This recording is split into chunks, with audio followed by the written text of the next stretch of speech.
Ruth by Henry Lawson. All is well, in a prison, tonight, and the warders are crying ЈAllĺs well. I must speak, for the sake of my heart, if itĺs but to the walls of my cell. For what does it matter to me if tomorrow I go where I will? I'm as free as I ever shall be, there is naught in my life to fulfil. I am free, I am haunted no more by the question that tortured my brain. Are you sane of a people gone mad? Or mad in a world that is sane?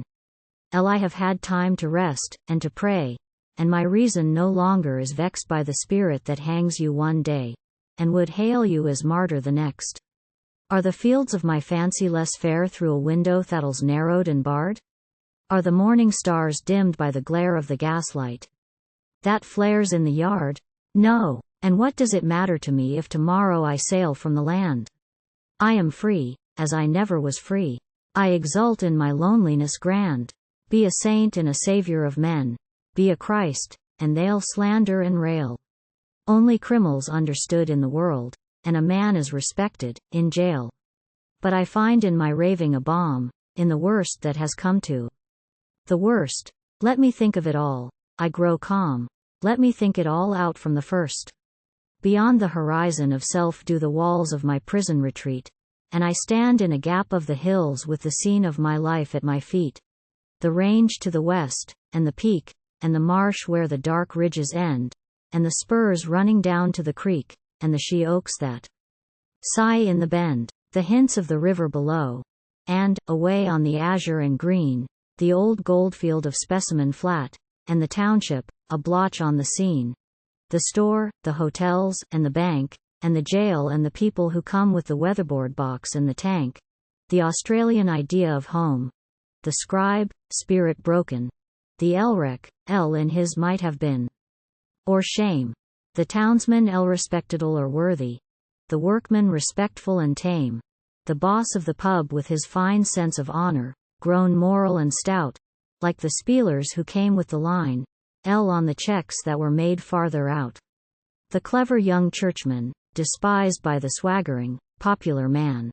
The doctor with hands clasped behind, and bowed head, as if under a ban. The one man with the brains, with the power to lead, unsuspected and dumb, whom fate sets apart for the hour, the man for the hour that might come. The old local liar whose story was ancient when Egypt was young, and the gossip who hangs on the fence and poisons ÖAllĺs world with her tongue. The haggard bush mother hold nag, though a husband or child be divine, and who takes a fierce joy in a rag of the clothes on the newcomer's line. And a lad with a cloud on his heart who was lost in a world vague and dim. No one dreamed as he drifted apart that was genius the matter with him. Who was doomed, in that ignorant hole, to its spiritless level to sink, till the iron had entered his soul, and his brain found a refuge in drink. Perhaps I was bitter because of the tongues of disgrace in the town, of a boy nature misunderstood and its nobler ambitions sneered, of the sense of injustice that stings till it ends in the creed of the push. I was born in that shadow that clings to the old gully homes in the bush. And I was ambitious. Perhaps as a boy I could see things too plain. How I wished I could write of the truths, of the visions, that haunted my brain. Of the bush-buried toiler denied Ellen the last loving comforts of all. Of my father who slaved till he died in the scrub by his wedges and maul. 20 years, and from daylight till dark, 20 years it was split, fence, and grub, and the end was a tumble-down hut. And a bare, dusty patch in the scrub. 'Twas the first time held rested, they said, but the knit in his forehead was deep, and to me the scarred hands of the dead seemed to work as I'd seen them in sleep. And the mother who toiled by his side, through hardship and trouble and drought, and who fought for the home when he died till her heart, not her spirit, wore out.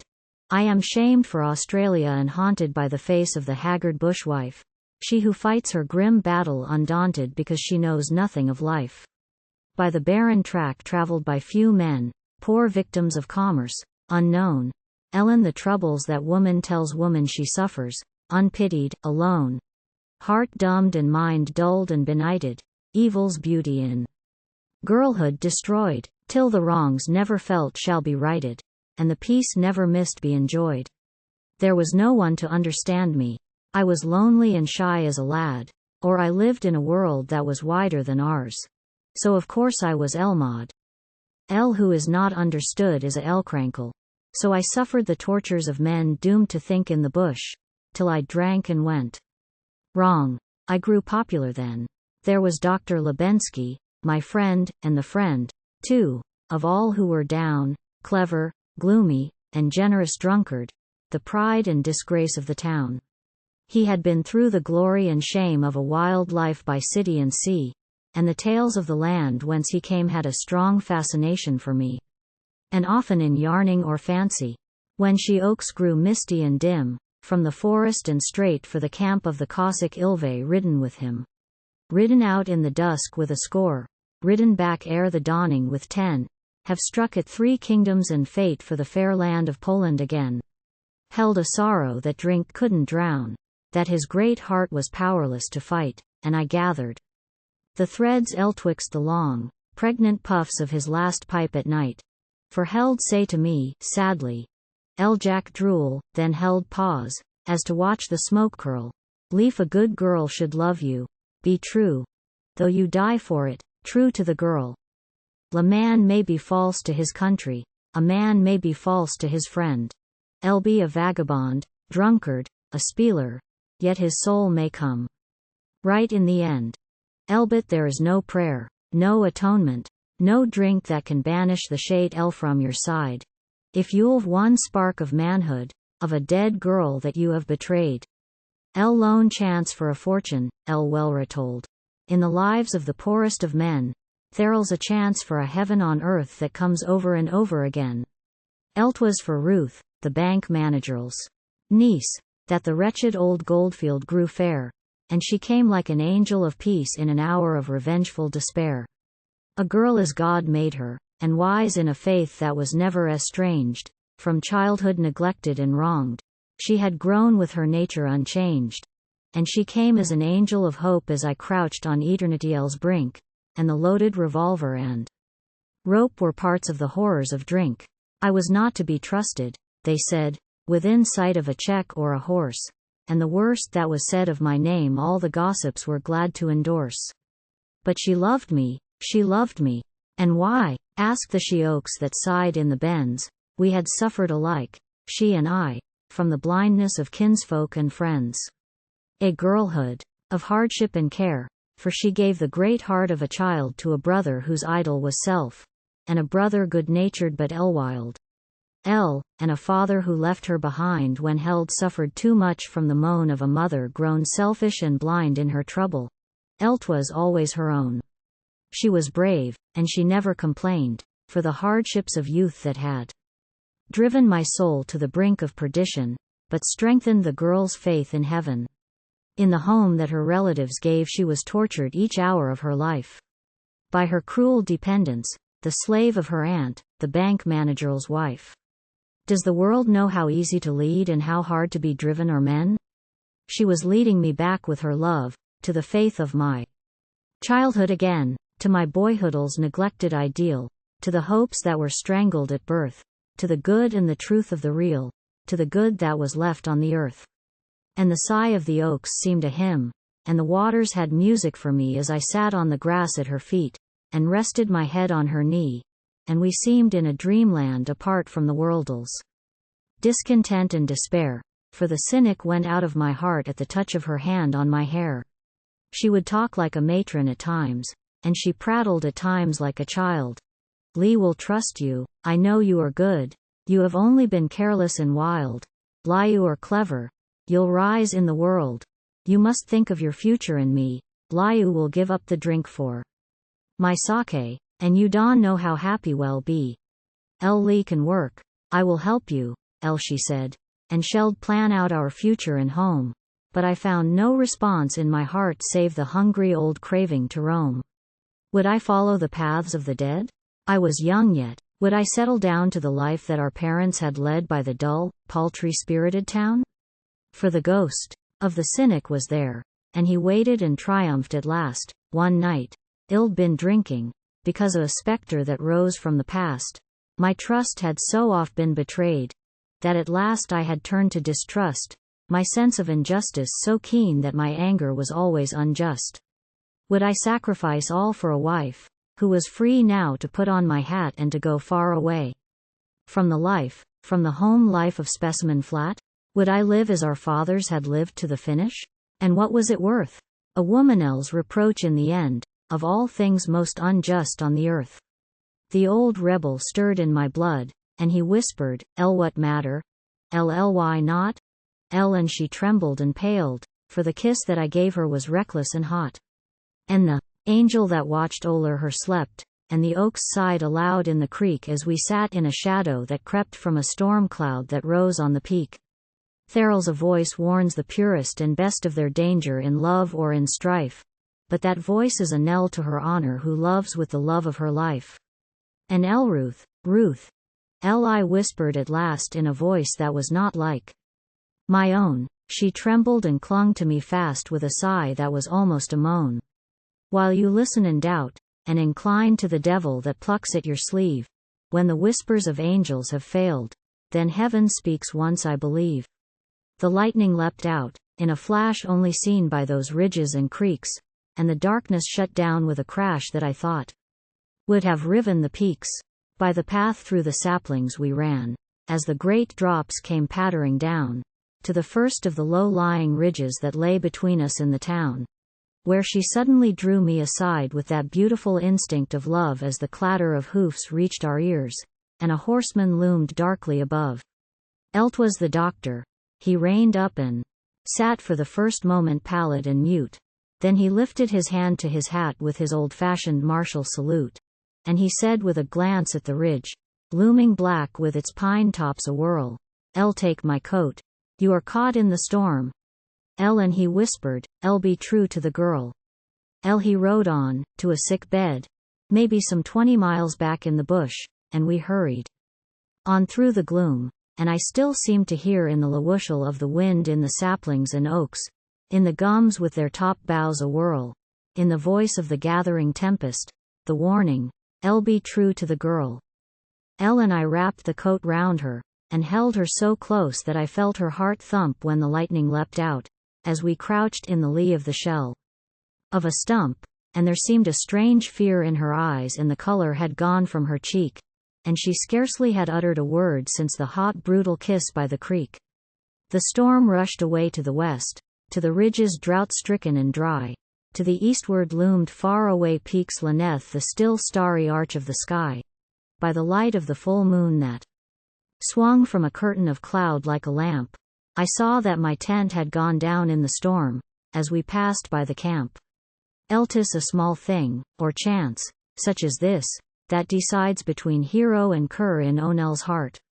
I was wet to the skin, and my comfort was precious to her.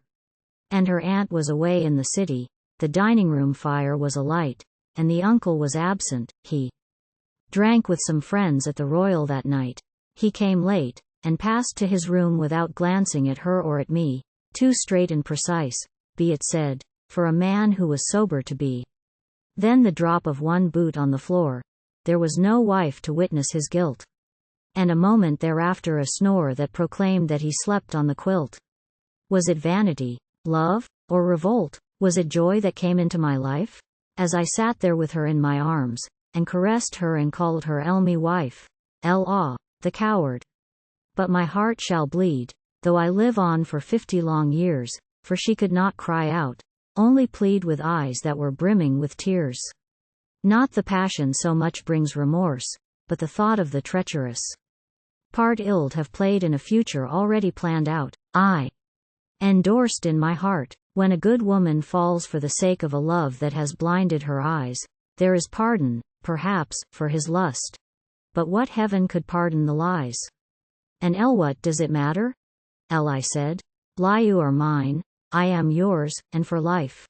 Lay is drunk and asleep, he wan here, and tomorrow you shall be my wife. ÖAllĺs an hour in the memory of most that we hate ever after and loathe. 'Twas the daylight that came like a ghost to her window that startled us both. Twixt the door of her room and the door of the office I stood for a space, when a treacherous board in the floor sent a crack like a shot through the place. Then the creak of a step and the click of a lock in the manager's room. I grew cold to the stomach and sick, as I trembled and shrank in the gloom. He faced me, revolver in hand. Now I know you, you treacherous whelp. Stand still, where you are, or I'll fire. And he suddenly shouted for help. Help, burglary. Yell after yell, such a voice would have wakened the tomb, and I heard her scream. Once, and she fell like a log on the floor of her room. And I thought of her then like a flash, of the foul fiend of gossip that drags a soul to perdition. I thought of the treacherous tongues of the hags. She would sacrifice all for my sake, she would tell the whole township the truth. I'll escape, send the doctor a message and die, ere they took me, for Ruth. Then I rushed him, a struggle, a flash, I was down with a shot in my arm, up again, and a desperate fight, hurried footsteps and cries of alarm. A mad struggle, a blow on the head, and the gossips will fill in the blank with the tale of the capture of Drew on the night he broke into the bank.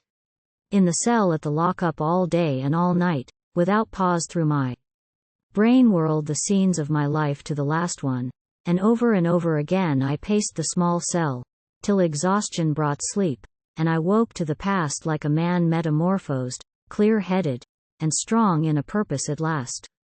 She would sacrifice all for my sake, she would tell the whole township the truth. In the mood I was in, I'd have given my life for a moment with Ruth. But still, as I thought, from without came the voice of the constable's wife. Elfie say it'l's brain fever, poor girl, and the doctor despairs of her life. ÖAllĺs has frightened the poor girl to death, such a pity, so pretty and young. So the voice of a gossip chimed in. Land the wretch. He deserves to be hung. Elfie were always a bad lot, the Drews and I knowed he was more rogue than crank. Land he only pretended to court her souls to know his way into the bank. Came the doctor at last with his voice hard and cold and a face like a stone, hands behind. But it mattered not then, 'twas a fight I must fight out alone. You have cause to be thankful, he said, as though speaking a line from the past. Lachey was conscious an hour. She is dead, and she called for you, Drew, till the last. And I knew the truth, but I lied. She fought for the truth, but I lied. Land I said you were well and were coming, and, listening and waiting, she died. God forgive you, I warned you in time. You will suffer while reason endures. For the rest, you will know only I have the key of her story, and yours. The curious crowd in the court seemed to me but as ghosts from the past, as the words of the charge were read out, like a hymn from the first to the last. I repeated the words I'd rehearsed, in a voice that seemed strangely away. In their place, am guilty, I said. And again, have nothing to say. I realized then, and stood straight. Would I shrink from the eyes of the clown, from the eyes of the sane hold boast of success with a girl of the town? But there is human feeling in men which is easy, or hard, to define. Every eye, as I glanced round the court, was cast down, or averted from mine.